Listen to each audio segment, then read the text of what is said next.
билік қабылдаған жол картасы бойынша 2020 жылдың соңына дейін ауылдардың 100%-ына таза тіршілік көзі тартылуы тиіс еді. Бірақ 2021-дің бел ортасынан асып кеттік, баяғы жартас, сол жартас, тіпті өзен көлдер көп солтүстік Қазақстанның өзінде кей шалғай ауылдарда жұрт қыста қарды ертіп, қайнатып ішуге мәжбүр.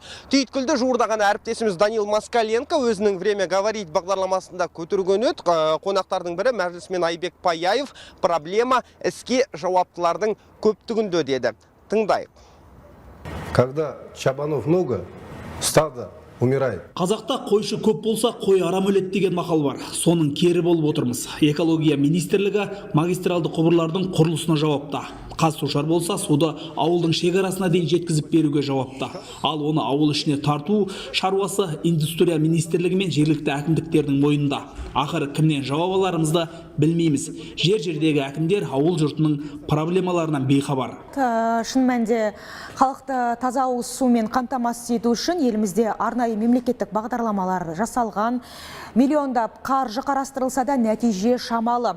Осылай деп шағымданған Қазақстан халық партиясы жақында президентке хат жолдаған. Депутаттар халықты таза ауыз сумен қамтамасыз етуге арналған мемлекеттік бағдарламалардың нәтижелігін тексеруді сұрады.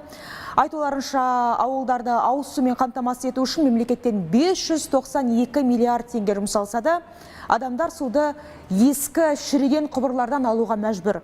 Ішерге су таппаған жұрт әсіресе Қостанай, Жамбыл мен Павлодар облыстарында көп. 20 жылдан бері халықты ауыз сумен қамтамасыз ету бойынша 4 жоба іске қосылды. Олар ауыз су, Ақбұлақ, өңірлерді дамыту, нұрлы жол.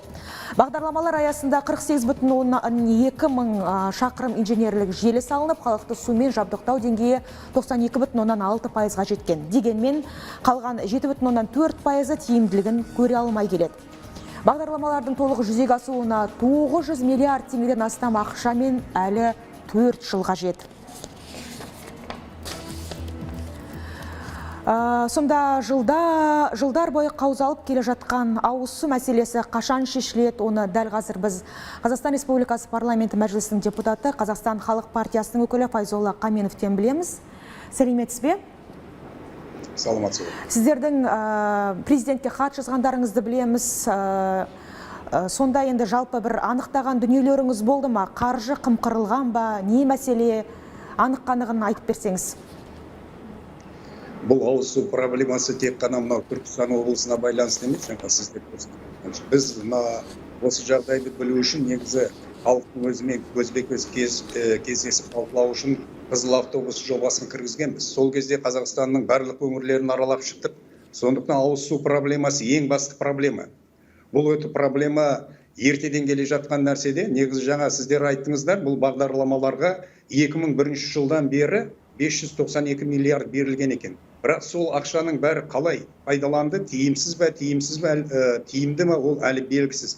Өйткені шынымен көптеген мынау өңірлерде су желілері, құбырлар тартылған, бірақ технологиялық ақауларға байланысты қазіргі кезде олар жұмыс істемейді. Ал бұлар неге жұмыс істемейді? Ешкім жауапқа тартылмаған. Сондықтан мынау министрлер мен әкімдер бұл проблемалары сол уақыттан бері жасырып келе жатыр.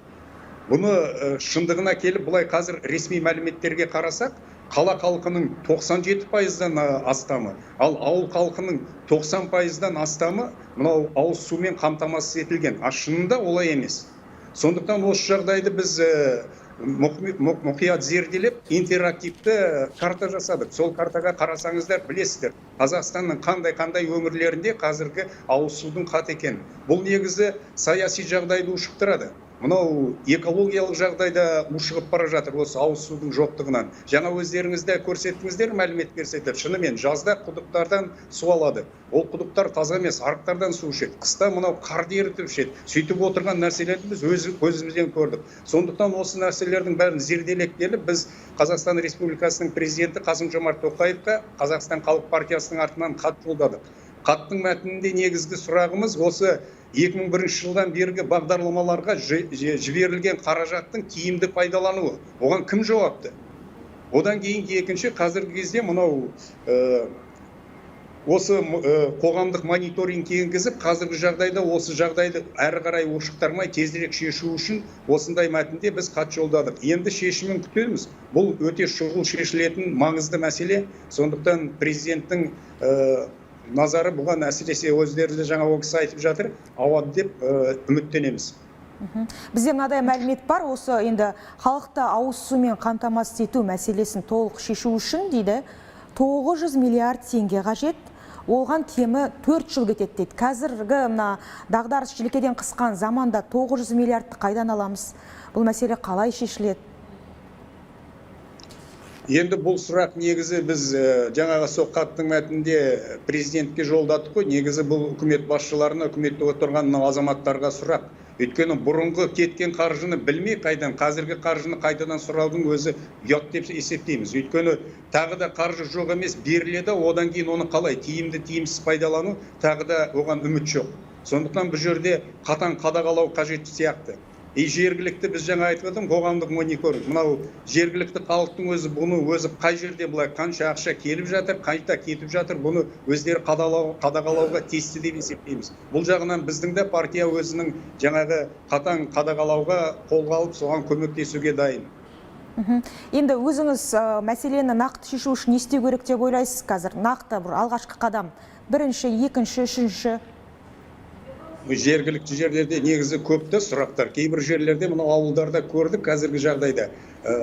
Мына суды, жаңағы құбырлары жоқ жерлерге суларды мынау су тасушы машиналармен әкеліп жатыр.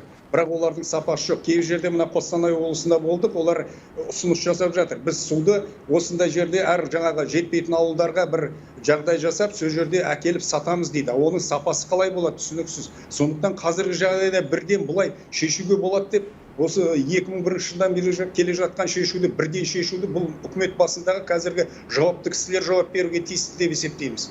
Енді соңғы жаңағы біздің хатымыздың да сол жауабын күтіп отырмыз.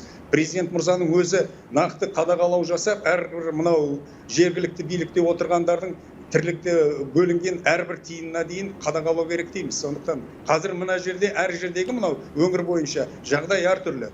Жақты тура мынадай жағдайды шешуге болады деп, әр өңірге өзінің жергілікті биліктің өздері жағдайды жақсы біледі. Тек қана жаңағы келген қаражатты тиімді пайдалану қажет деп есептейміз. Байланысқа шыққаныңыз үшін көптен көп рахмет. Файзолла Кайменұлы, аман есен болыңыз. Енді биліктегілер бұл мәселені аяқ асты қалдырмайды деп сенейік.